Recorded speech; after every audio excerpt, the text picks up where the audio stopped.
Okay, so we look at Assassin's Creed Origins at 21.9. This has the potential to become one of my favourite games of all time for a number of very good reasons. It's absolutely huge, absolutely gorgeous, and absolutely thoroughly enjoyable. I haven't had such an amazing time playing a new game in a long time. This really is one hell of a gem. Ubisoft made use of the year out. But before I go on to my thoughts and time with the game, let's go over the ultra-wide support. Actually, even before we go to that, I want to note that the performance you see on screen is not real-world performance due to Origins not liking being recorded. For some reason, the second I start recording, the game stutters quite a lot, which is bloody annoying because it doesn't do this normally, so yeah, just ignore it. Assassin's Creed has been slowly getting better at their ultra-wide support, Unity and then Syndicate both being better than the last, but none of them hold a candle to this beauty. AC Origins has fantastic 21.9 support throughout. Gameplay correctly shows off more on the sides of the screen to all moments, and there is even a bloody FOV slider that goes to 115. An FOV slider in an Assassin's Creed game.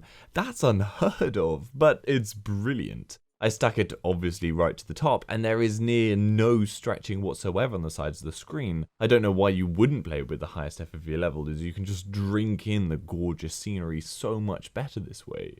The effect it has on performance is also negligible really. It's not going to dramatically lower your FPS by sticking the FOV all the way up. Now, I did get 2 moments of pop-in 10 hours of playing on the very extremities of the screen, one with the water in the distance popping in and out, and another moment with some people popping in and out, but these were the only 21.9 related issues I came across, and with 2 in 10 hours, I'm not going to even remotely complain about that. The HUD shifts to the sides of the screen, and screen effects use the entire screen space, stretching to do so, but not in an unpleasant way. The best thing though is that 95% of the cutscenes are in-game, and they're ultra-wide. It's delightful not having to swap between 16:9 pre-rendered cutscenes, or even just in-game rendered but 16:9 with black bars, moments, and ultra-wide gameplay. The effect it has on your immersion level is actually huge. You don't quite realise how significant it is until you think, or well, don't need to think about it when cutscenes are filling your screen. Now, there are very infrequent black-barred pre-rendered cutscenes in Origins, but they're so rare that I actually struggle to find moments to record because they're just so limited and only play for short periods of time. I love it. Thank you, Ubisoft. Finally, even the main menu and in-game menus are all ultra-wide, with menu elements both shifting to the sides of the screen and locking to 16:9 as relevant, and it looks perfect, and this is true of the loading screens as well.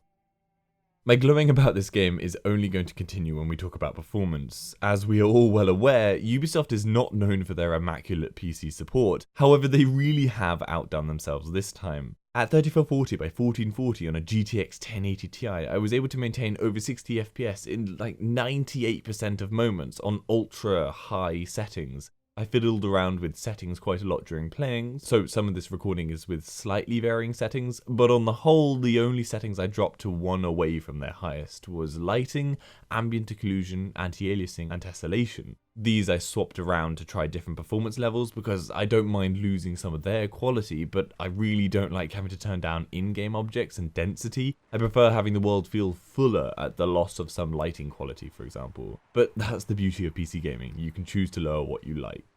And thankfully Ubisoft has implemented a whole roster of graphics options. There is a ton of stuff to decide between. Sadly, anti-aliasing doesn't specifically name what type is being used, and the same goes for lighting, but to their credit, they do have a little explanation box next to each setting, so users with minimal knowledge of this stuff will understand what they're changing. There is also, amazingly, a performance graph that shows you an easy chart of what your performance numbers have been. I've never seen something like this before, but I'm not complaining.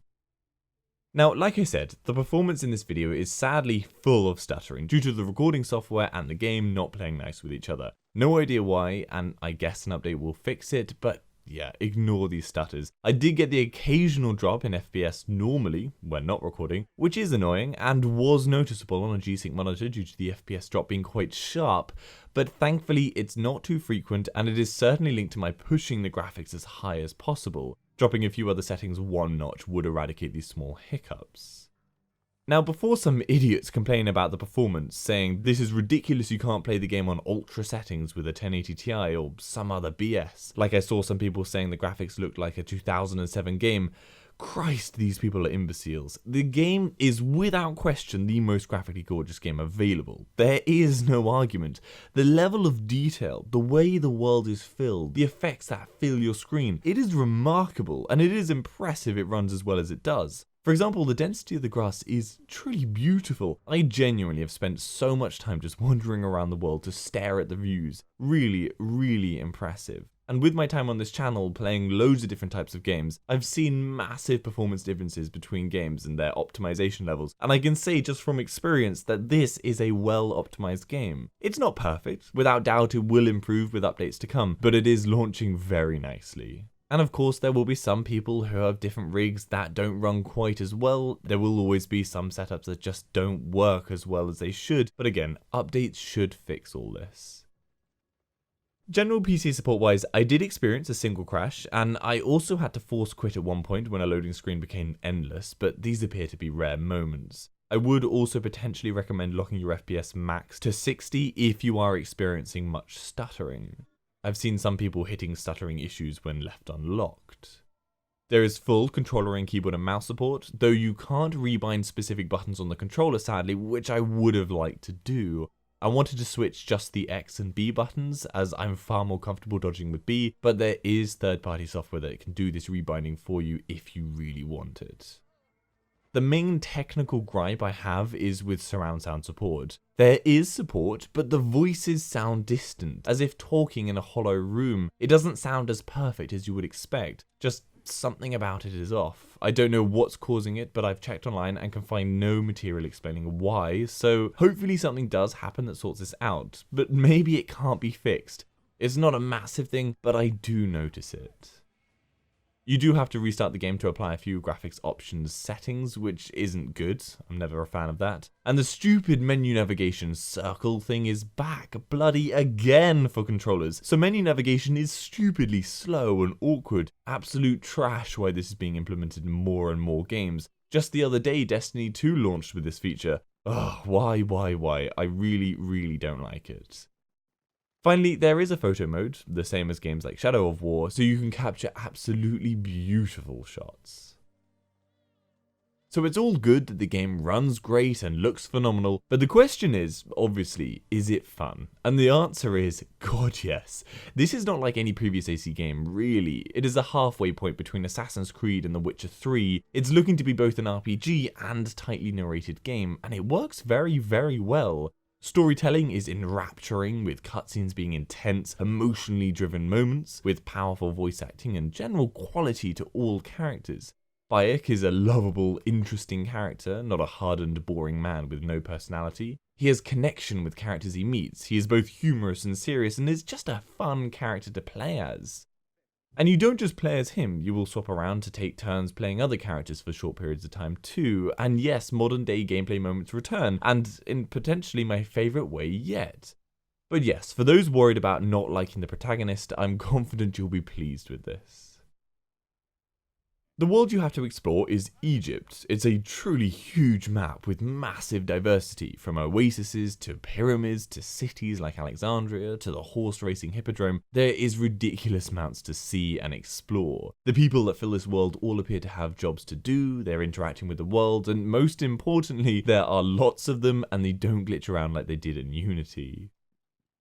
Now, I've always had a dislike for the overly simplistic combat of AC games. They simply have never been great at anything but stealth. However, now that has certainly seen quality development. There is still a lot of room for improvement, but it's head and shoulders over previous games. This is down to hitboxes. The idea that everything has a hitbox instead of just being a single entity. This really builds up the depth to fighting. You can mix in heavy and fast attacks with your bow and arrow and other ranged equipment. You have an adrenaline meter to build up to release a devastating set of attacks. And yeah, all in all, combat is now challenging and truly enjoyable.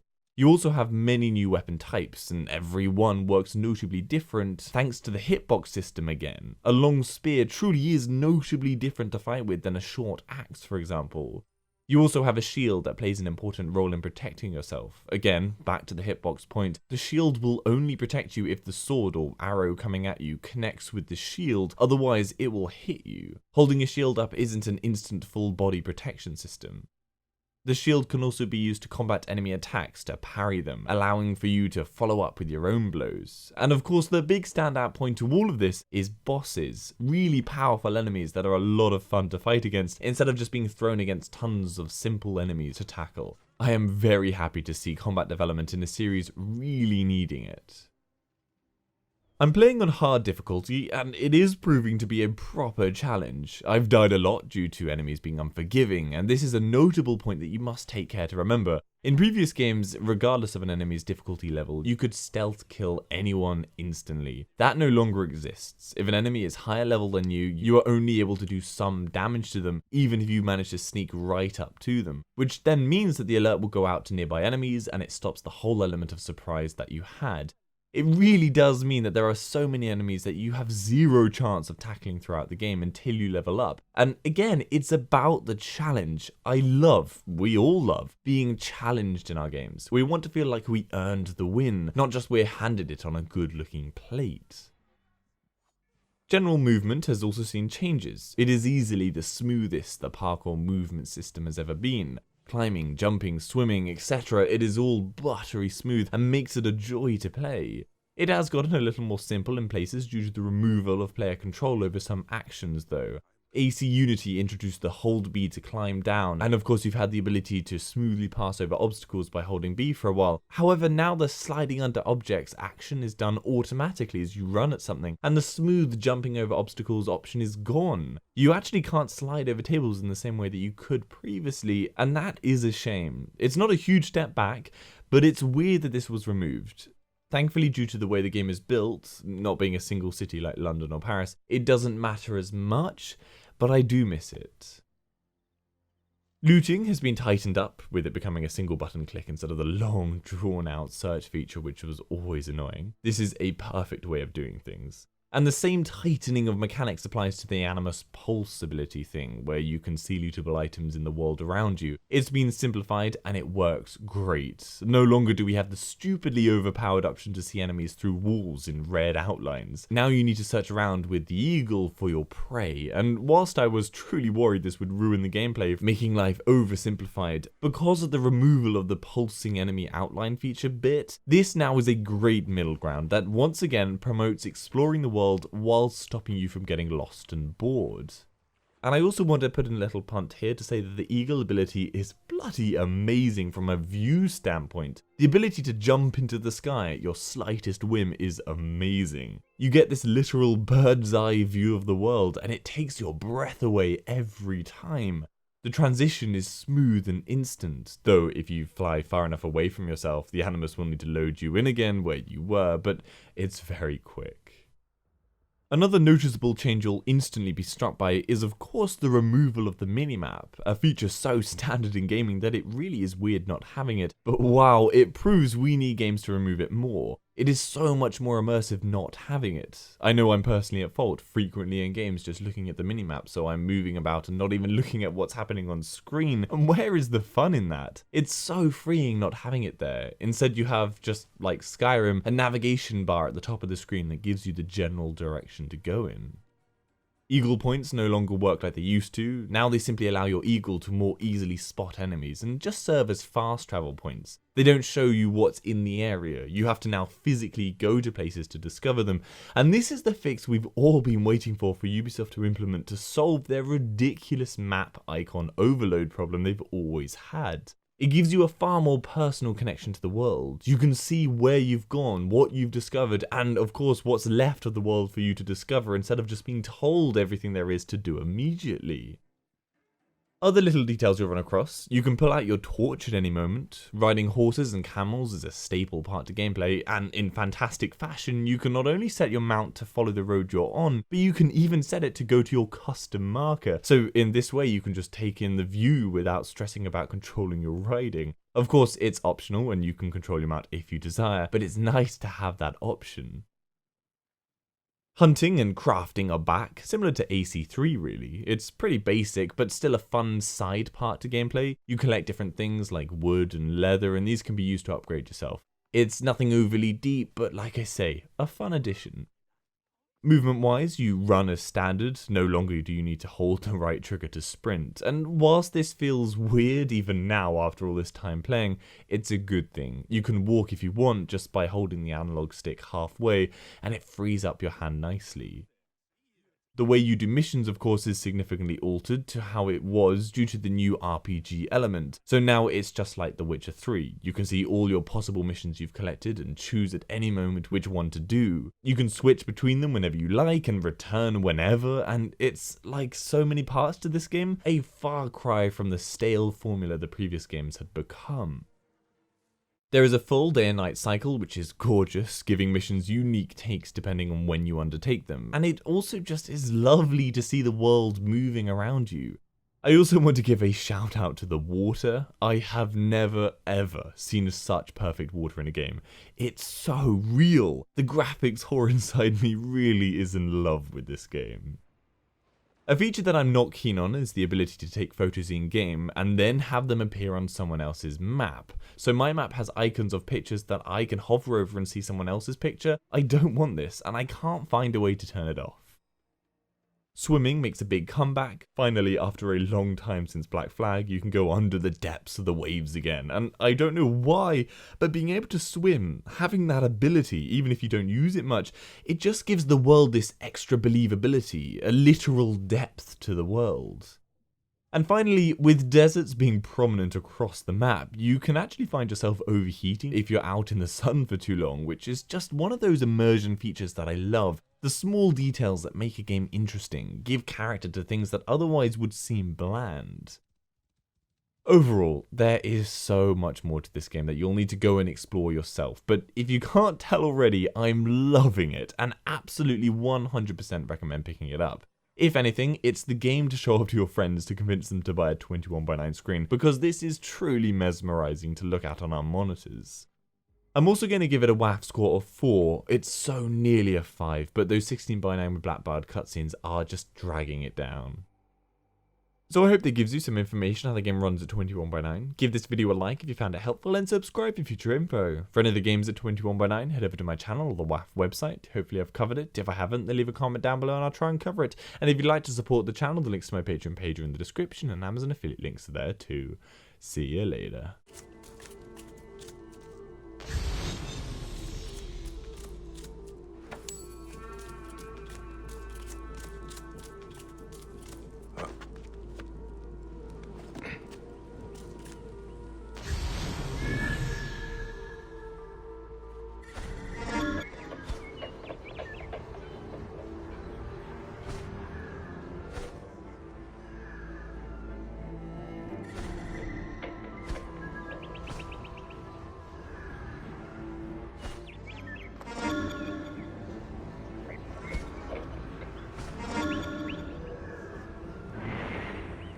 Hey!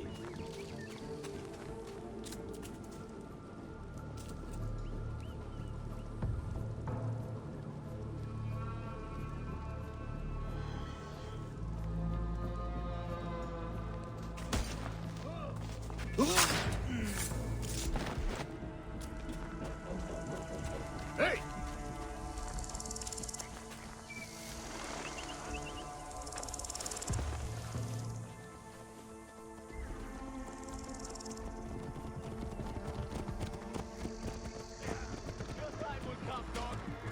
Feels like we are being watched. Slow down the pursuit! How will you get to the others?